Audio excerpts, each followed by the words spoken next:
Welcome back to Echo Ridge, where it's been over 150 cycles since you visited this colony, and a whole lot of nothing has happened. Yesterday while I was recording, I made sure to make another save, just in case something happened in the background while I wasn't paying attention to the colony. That was at cycle 306. And yeah, I've made a couple of improvements here and there. The colony is largely self-sufficient. We still have 40 tons of slime and our wonderful dust caps are doing great. I even installed an ice gas range for the occasional surf and turf, considering we do get barbecue and cooked seafood from time to time. And whenever more slime meteors come down, we go up there, we dig it out, and we bring it back for all those mushrooms. For that reason, I installed some nice suits here, because while the slime meteors aren't too bad, the gold meteor showers hit like a truck and quickly turn all these bunker tiles into be way over 100 degrees. They even hit so hard that they'll occasionally damage the insulated tiles underneath. For this reason, I've decided that maybe in the future, I'll put the bunker tiles up a little higher and put a one tile gap in between the insulated tiles and the bunker tiles. Speaking of which, one of the reasons why I went AFK on the colony for so long was because I was trying to make more steel, and the limiting factor, of course, being lime. Well, I have about 42,000 puffs in and around the colony, give or take one or two. And so they lay eggs, and when they hatch, I get some lime. I, of course, have my hip ranch, which also lays eggs, which I also get some lime from. I also have all of the pacu here, and all of the pacu here. So I've got some pretty good sources of lime. With all that being said, I had about 20 tiles that I needed to install to finish off this layer, and it took about 100 cycles to get enough steel to do that, and since then I've only made about 700 kilos. So put steel production as reason number one that we're going to come to a conclusion here in a minute. I also went around to all the vents and geysers, analyzed them, and put them in boxes. We have the hydrogen vent here, a beautiful iron volcano, which will help in giving us plenty of steel one day, a copper volcano, a gold volcano with, just on this bottom row, almost 30,000 kilos worth of molten gold. I also have a gold volcano here and a cobalt volcano here. But unfortunately, even though we have 5 beautiful metal volcanoes, I can't do anything with them because of our self-imposed plastic limitation. Because without plastic, you can't make steam turbines. And while I'm fairly confident I could probably tame a gold volcano just using the wonderful cold polluted water coming from the other planetoid, there is no chance it would end up taming an iron volcano or a cobalt or copper volcano. So that's reason number 2 for our eventual conclusion. I also added a buffer tank to our wonderful ethanol chiller. The water's coming in at 24 and it's leaving at 23, so we are still getting some effective cooling, which I've had to extend the cooling loop a little bit to make sure it included our compost and our jumbo battery, which I just realized I don't actually need these jumbo batteries. They are a holdover from when we didn't even have this power system here. I have some updates on it here in a minute too. But one thing I think that'll make this chill a little better is if we only had one line of radiant liquid pipes going through here. I think the one line would still be effective enough in condensing the ethanol while also not warming it up too bad, because it comes in at about 10 degrees but then goes back out at 22. So I'm going to get in here right now and take care of it. And of course, Chris got themselves stuck, but fear not, we have plenty of duplicate labor. Now what my idea is going to be is just to bring the water up here, separate it from here, and have the water come out this way instead. Then all we need to do is separate it there and rebuild some of these tiles. Easy peasy. Now the ethanol is still getting condensed, keeping our thermal aqua tuner cool, and the coolant's coming in at 10 and still leaving at 23. I'm going to give it a minute though, because these tiles did manage to warm up while they weren't being effectively cooled. But then again, there is the chance that that's just how this system works, and that's as cool as that coolant's going to be able to stay. I say that though, and we're at about 2 degrees difference now. Granted, we are using the buffer tank inside of our cooling loop, and this helps by averaging all of the water over time, which can make your cooling loops a little bit more efficient. Speaking of which, if you remember from last episode, our water, I believe, was between 27 and 29 degrees, and now it's holding firm at 23 to 25. So the ethanol chiller was effective in the long term of keeping all this water cool. And remember, that water has a lot of heat coming into it. Anytime we run a metal refinery, all that output heads into that pool. Not to mention, all the heat being generated by this open air sauna also ends up into that pool. So all things being considered, while the ethanol chiller is definitely not my favorite, as far as blunt force cooling, it is definitely still effective. Speaking of coolant, over the course of that 150 cycles, we barely used any water. I know you see it as, well, we have one entire tile free. Well, that's because a lot of it went into this buffer tank. If we add another 3,800 kilos to this tank, it would raise the level to where I wouldn't even be able to tell that we've used any over the course of 150 cycles. For that reason, I've started dumping all of our excess water, in other words, everything from this pool, into a pair of arbor trees, which has helped building a nice backstock of lumber, which we're turning into ethanol and feeding into a petroleum generator. Speaking of power, I've put in a sort of dupe gym power generation system because, well, our dupes don't have anything to do, and they haven't had anything to do for a very long time. But I figured while they have nothing to do, they can do something useful like get their swole on, and in this example, Callie has an athletics of 20 and a machinery of 22. And the battery is set at 9070, so we don't even really need to use any natural gas or any of this ethanol.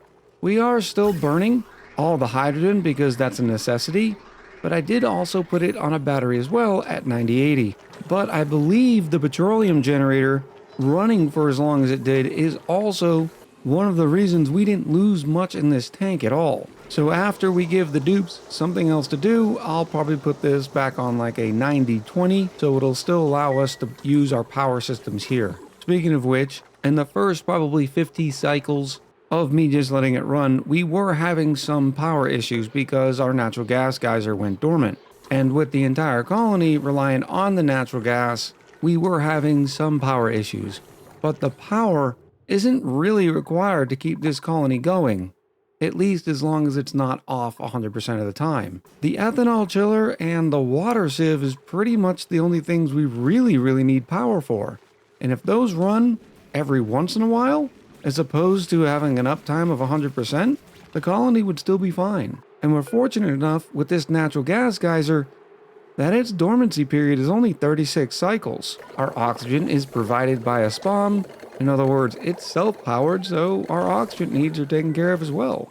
I did use my old design for dupe-powered colonies in the creation of this dupe gym, so I figured it'd be worthwhile to go over it because it can be a little tricky. You'll notice that here the decor is absolutely amazing, and because of it, all of our dupes are sitting in the high 20s or low 30s for morale. And that's partly because their last cycle decor was gorgeous, giving them a plus 12 to morale. Well, if we would have ran heavy watt wire to connect all these wheels to the spine, it would be a horrible decor, as evidenced by everywhere there is heavy watt wire. And that's because heavy watt wire has a minus 25 decor for a range of 6 tiles. Well, when you combine that with a bunch of other heavy watt wire in the area, you can see, for instance, this one tile has a decor rating of minus 467. Not great. So what we do is, instead of using heavy watt wire, we use nice conductive wire. Keeping in mind that you can only have 5 wheels on each run of conductive wire because it's 2000 watts. And then we plug that conductive wire into our large power transformer that is connected to the spine. Whereas you're normally plugging the spine into the big end, in other words, this side here, in this case, you're plugging it into the small end. And the reason why is, if you look in this diagram, it shows you where the energy is coming from and going to. Well, we're generating energy, i.e. power, on this side, and we want to feed it to this side, to our power spine. We also have the whole system on a battery. And of course, this battery is connected to the main power spine. And the reason why is because we didn't want the dupes running when the batteries were full, so we put automation connected to the wheels so that they'd only run when the batteries were less than 70%. The only other thing that you have to do to make this system work is put a battery on the high side. And what I mean by that is there needs to be a battery on the conductive wire line for each run.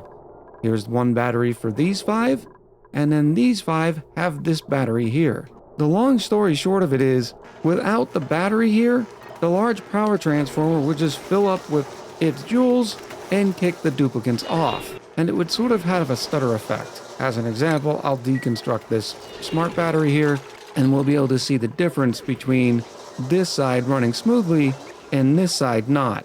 But there's a perfect example right there.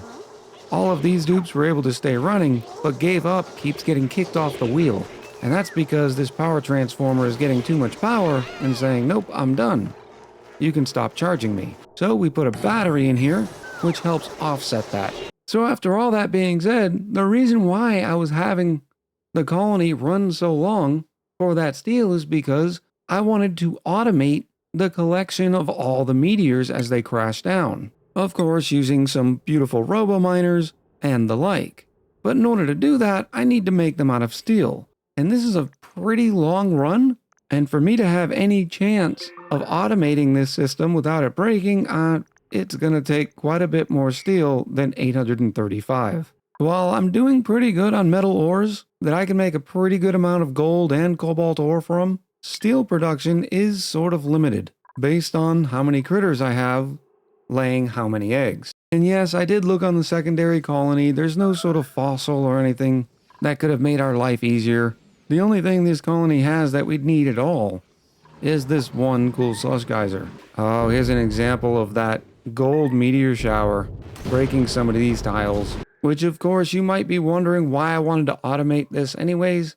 And it's because I had a personal goal that I wanted to start this colony on, say, a Monday and leave my computer on for an entire week and see if it would survive. It was going to be sort of the coup de grace for this playthrough, because personally I've never seen past cycle 4000, and I thought it'd be sort of fun to do. Which then brings us all the way back to the point of plastic, and the couple of reasons why I'm thinking that we are going to get some.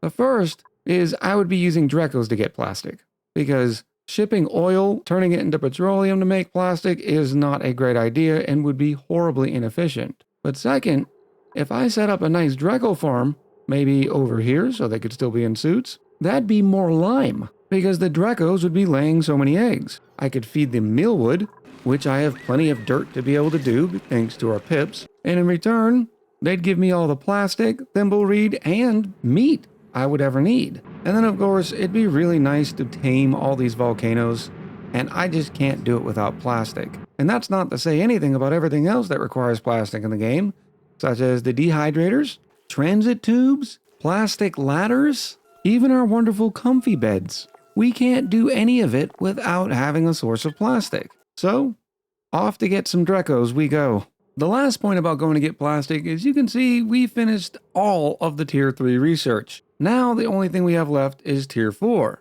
But Tier 4 is locked behind data analysis research, which was one of the reasons why I went around and analyzed every volcano in the colony, and that's for more data banks. I also made sure to inspect all of the little point of interest buildings, and all said and done, we have a total of 122 data banks, which if we expand our wonderful laboratory, put in our virtual planetarium, we'll of course connect it with some light, which will give us an opportunity to use my brand new fragile leg lamp. Here's the tile of interest that I need to be concerned about to make sure I put some automation in this. We'll deconstruct that little tile.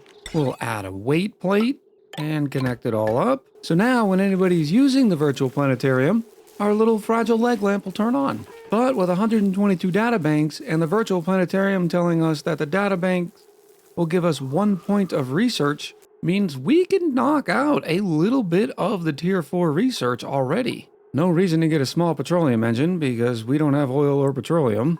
I do like the idea of getting solid management. It's always a nice one to have because of the solid filter on the conveyor rails. The interplanetary launcher's not too bad. It would allow us to shoot things from one planetoid to another, but I really only want to stay on this planetoid. And then of course we have jetpacks, which do have the meteor blasters, but once again, no petroleum, no meteor blasters. And then we have some of the automation tier 4s and the decor tier 4.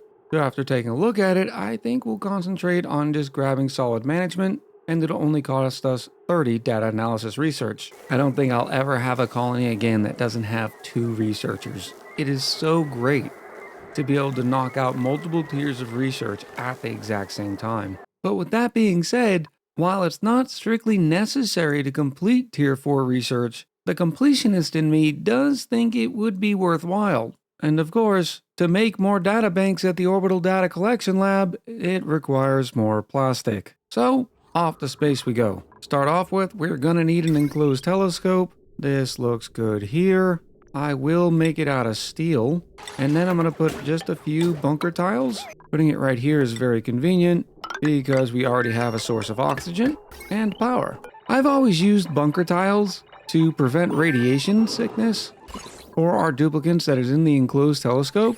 But in this case, since it's both the Queen and Callie sharing the duties, and the fact that the enclosed telescope stops 50% of the radiation anyways, I think I'd rather recover some of the visibility to get this job done a little bit quicker. And as long as Queen Calero and Callie switch off, they should be just fine. Especially considering this planetoid only has 125 rads per cycle, it shouldn't be a big deal. I love the animation on the virtual planetarium. Putting the little floppy disk in the computer, and then putting on the sort of AR headset. It's just classic oxygen not included animation. While our researchers are scanning the star map, I wanted to highlight a small little system I did put in place.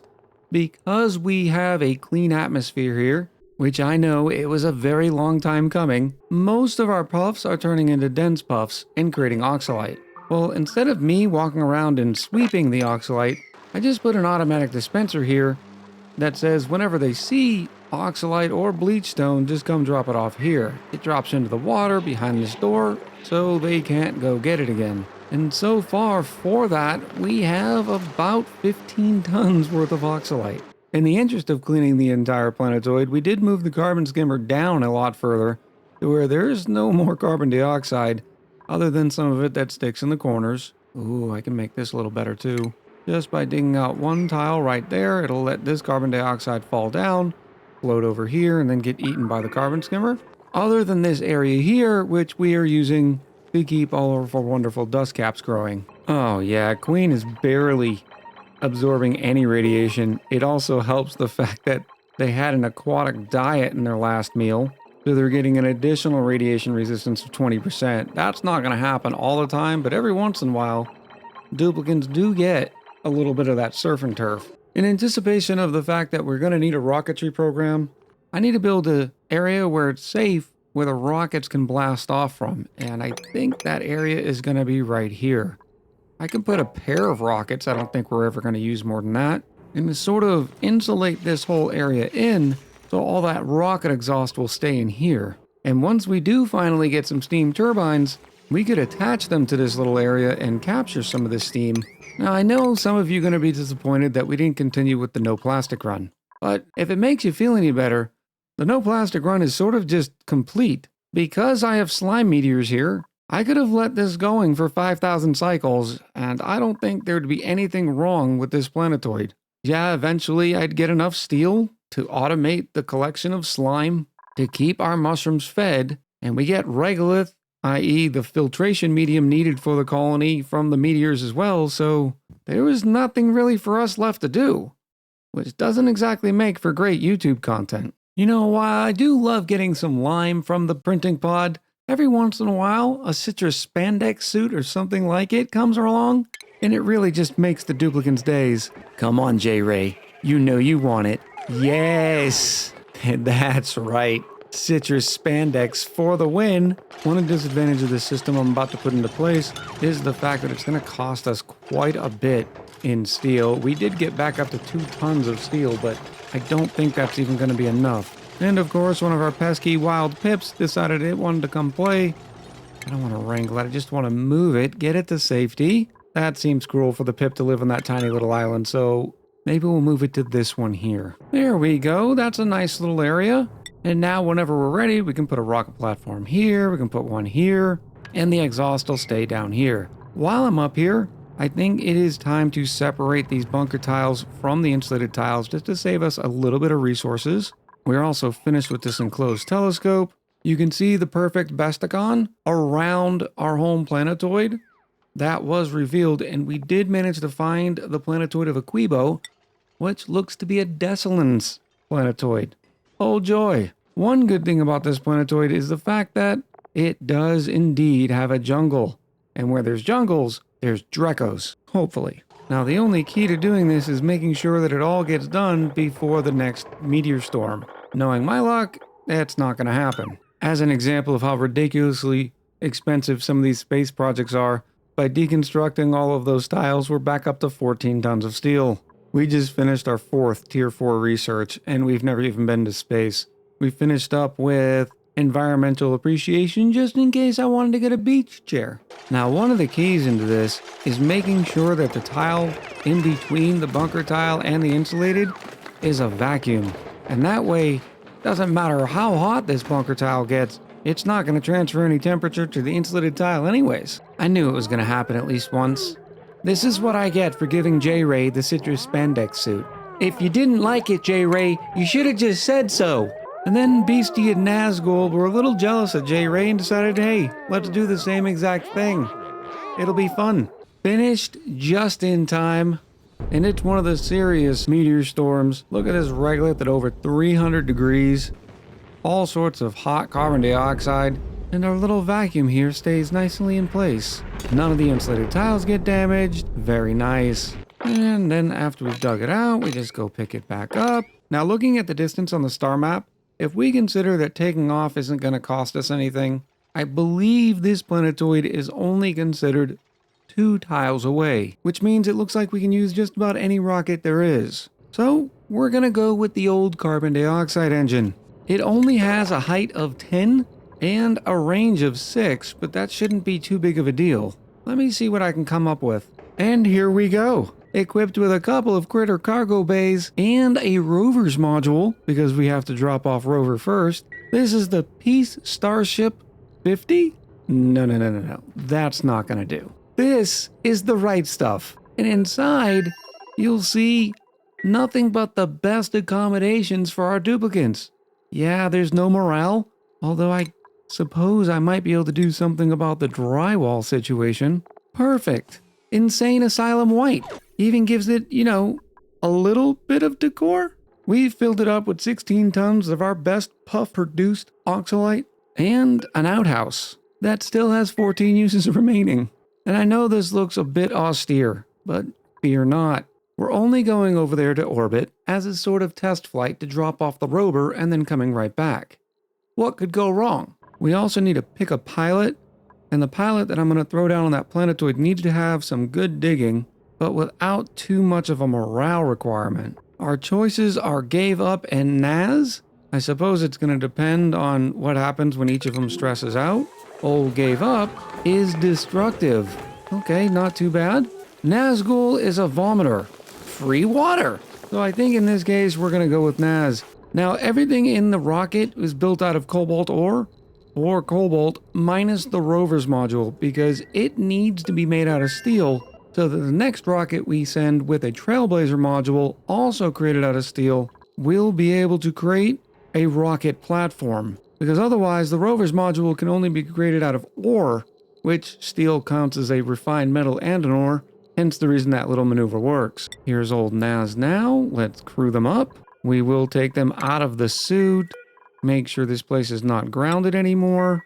Ooh, they might need food too. Give me 1 second. We happen to have 25,000 calories of wonderful hexalent fruit sitting here. 65,000 of swamp chard heart.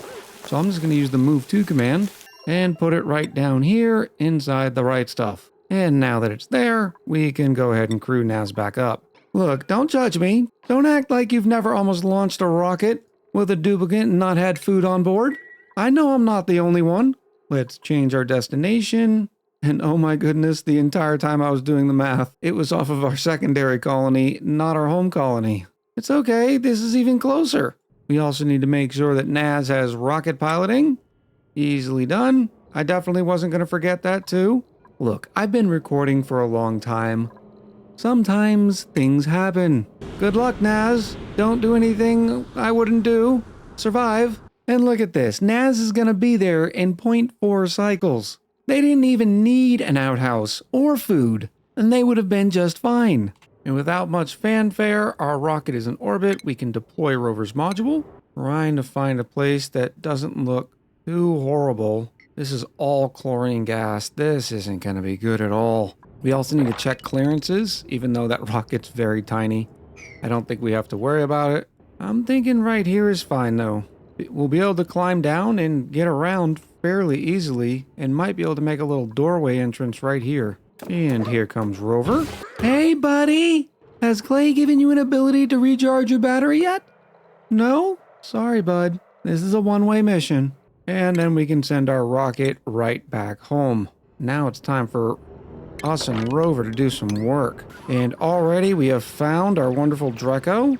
I'm gonna get a little greedy and see if we can't find a second Drecko or possibly a hatch. Look at this pair of beautiful volcanoes. Man, could you make a nice sauna here. They're like perfectly placed. Oh my goodness. It's a jackpot.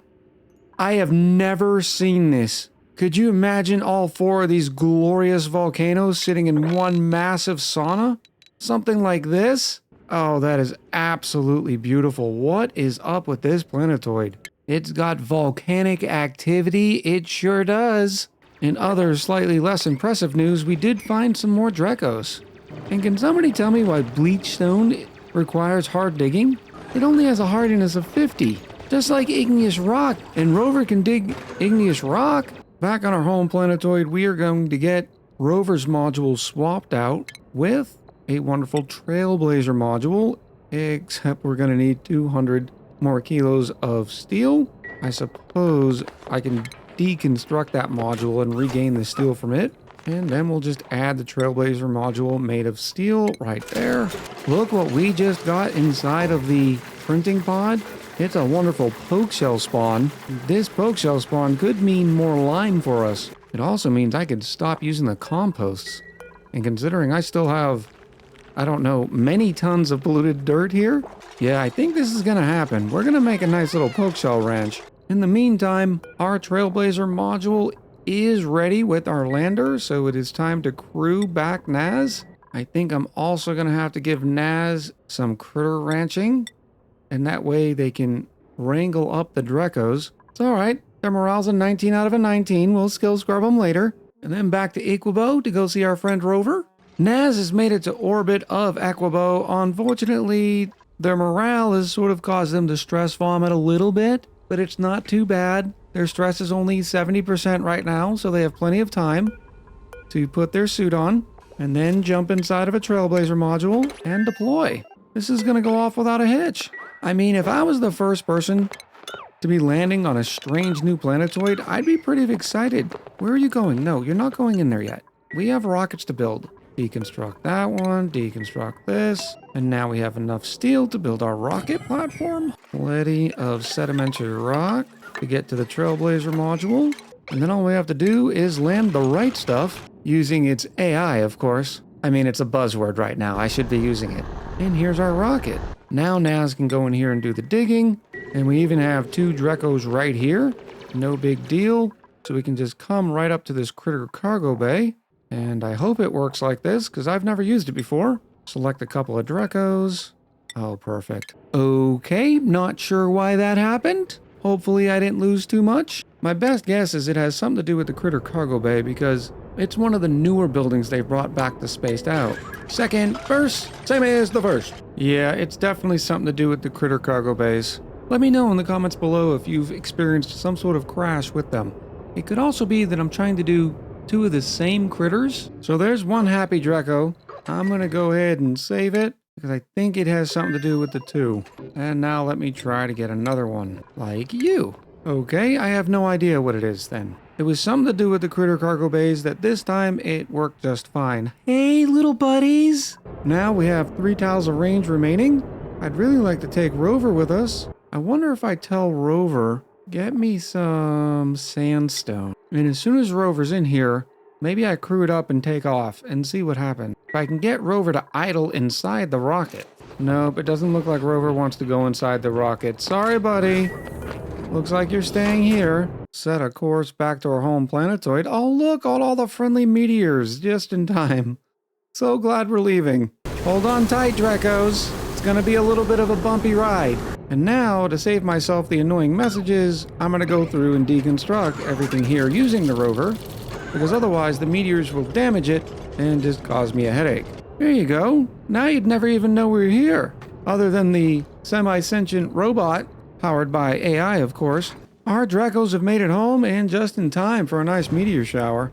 Dreckos gonna have to hold tight because I need to build their ranch. Also time for us to go grab some more slime here. Starting to design what this eventual Drecko ranch is gonna be, and I think I'm gonna go vertical on this one. I used a design that I rather liked while playing our most recent colony over on Twitch. For those you didn't know, I stream over there at least twice a week, going live at Sunday at 1 Eastern and Wednesday at 4:30 Eastern. Would love to see you pop over sometime. But I'm not normally a vertical ranch guy. But for the Drecko's case, because of all that hydrogen, it really does make sense. Especially when you combine them with the starvation chamber that goes along with it. Now, I haven't done one this wide before, so we're gonna have to see. It'll only be 96. And to tell you the truth, it makes more sense for it to be not any wider than what an auto sweeper can do. And here's what that ranch looks like. Perfect 96 tiles. We have auto sweepers that can hit every platform, just in case a Drecko lays an egg, near the grooming station, near the shearing station, or down here with the meal lice. One thing that we do have to take care of though, is I went to go ahead and put some mealwood in here, and discovered we don't actually have any mealwood. Not a big deal, because I know there's some on our connected planetoid. So let's see how we can do. I think this time we'll send Gave Up since we sent Naz last time. Let the record show it's 3/4 of the way through cycle 524. There's a quick meal lice dig. Let's see if we can find any more mealwood. Only one mealwood seed so far. Oh, there's some more there. And I think that's 5 there. So we'll go down to our conveyor loader, take off steel, iron ore, and just have it pick up mealwood seeds. And don't worry about Gave Up. There's 1,600 calories here. And while Gave Up's taking care of that business, I figured I'd show you our new Pokeshell ranch. We have 2 ways to get polluted dirt in here. One is via the automatic dispenser, which collects rot pile and polluted dirt on a sweep-only status. The other is going to be on this critter feeder. Now, most of the time, the auto sweeper is just going to pick up some polluted dirt from here and drop it off at the critter feeder. As a reminder, we are getting plenty of polluted dirt over here from the ethanol distillery and from our water sieve, so we don't have too much to worry about there. Now we don't even need the regolith. We have plenty of sand coming from our Pokeshells. Eventually, all this polluted dirt will run out, but considering we have almost 300 tons, I don't know when that's going to be. Some other features of this stable: it is 96 tiles, and it has this little S formation here. There's a simple reason I wanted the Pokeshells to stay over here. That way I can keep their food source over here and all of them in one area, only necessitating that we use one auto sweeper to pick up their eggs. But then it also have this drop down here, and that is in case polluted oxygen does end up off-gassing from the polluted dirt. It can come through here, but it'll never make it past the 3 deodorizers. All those eggs are going to be dropped down into this room here, and whenever we tell these incubators, which will start right now, to start incubating pinch rows, where either this auto sweeper will load them up or the first available duplicate. Now, the reason we do this is because if all of the eggs were sitting down here with the eventual Pokeshell that is not going to end up inside the stable, they would get angry. But with the eggs being inside the incubator, the Pokeshell doesn't care. As an example, Pokeshell's happy, Pokeshell's mad, and then Pokeshell's happy. Let's go ahead and wrangle them and put them back in the stable so they can keep making more Pokeshell babies. And remember the whole reason we're doing this? Yeah, the sand's great, but the lime is even better. Gave Up says they're done, and this thing says there is no pending deliveries, which makes me wonder if some of the pesky pips stole my mealwood seeds. Mealwood seed? Mealwood seed. Why aren't you going down there, Gave Up? Oh, it's on sweep only. Oops. Sorry, buddy. will get you home in just 1 minute, preferably before you starve to death. Now, 5 mealwoods is a perfect amount for us for the simple reason that each mealwood is going to require 10 kilos worth of dirt, so that's 50 kilos. We have 3 pips in here eating off of the arbor trees. The arbor tree requires 10 kilos, but each pip produces 20 kilos, which gives us an excess of 50 kilos of dirt. Not that that's a big deal either, because we have 251 tons. Now all we have to do is wait just a little while for the mealwood to start growing and fill this stable up with hydrogen. Before we can do that, I need to get all of the oxygen out. And in order to make sure that we keep all this wonderful carbon dioxide in here, that way the mealwoods can keep growing, we're just going to seal it in temporarily. After a quick minute, the ranch is vacuumed out. We can deconstruct these pumps and pipes, and I've been saving all the hydrogen, which we probably have hydrogen backing up into our colony, no big deal. And now we have a stable filled with hydrogen along with the starvation area where we do all of our extra shearing. Now, in an effort to get this Drecko, apparently they're somehow stuck in here. I've been trying to grab them for quite some time. I suppose we can deconstruct this rocket? I don't think we're going to be using it for now. Maybe it's stuck on something in here? Nope, this Drecko is an ancestor of Yoda or something because they're levitating in midair. Building tiles around them does not help.